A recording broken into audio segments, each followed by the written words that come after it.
ناظرین کرام خوش آمدید۔ آج بہت ہی دلچسپ موضوع ہم نے رہنمائی حاصل کی علماء کرام سے، اپنے مہمانوں سے۔ ڈاکٹر صاحب پیغام کیا ہے؟ صحیح بخاری کی پہلی جلد میں ایک حدیث پاک ہے۔ ایک شخص حضور کی بارگاہ اقدس میں حاضر ہوا اور عرض کی، حضور میں فلاں امام کے پیچھے نماز پڑھتا تھا، میں نے چھوڑ دی ہے۔ ٹھیک ہے۔ حضور نے فرمایا کیوں؟ عرض کی، حضور وہ اتنی طویل قرات کرتا ہے کہ میرے لیے مشکل ہے۔ سرکار نے انہیں بلایا اور حضور نے فرمایا انکم منفرون، تم لوگوں کو نفرت دلا کر اسلام سے دور کرنا چاہتے ہو؟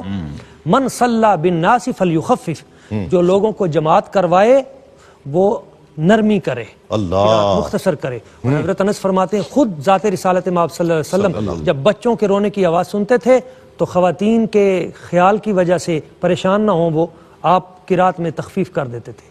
تو یہ میں پیغام اپنی ان تمام تنظیموں کو دوں گا جو پوری رات محافل نعت جاری رکھتے ہیں۔ نماز فرض ہے، اللہ فرض میں لوگوں کی رعایت کرنا، وقت رکھنا یہ ضروری ہے۔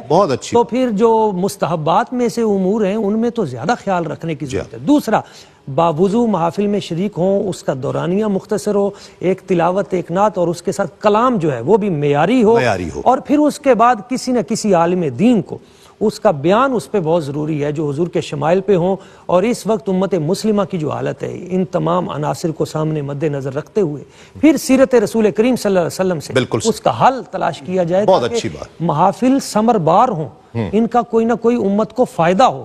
بالکل۔ اور اگر فائدہ نہیں ہوتا تو پھر میں سمجھتا ہوں کہ یہ اتنا بڑا یہ ہمارا بر صغیر کا اور پوری دنیا کا یہ پروگرام ہے جن سے ہم صحیح طریقے سے فائدہ اٹھا نہیں، جس طرح اٹھانا چاہیے۔ بہت اچھی بات۔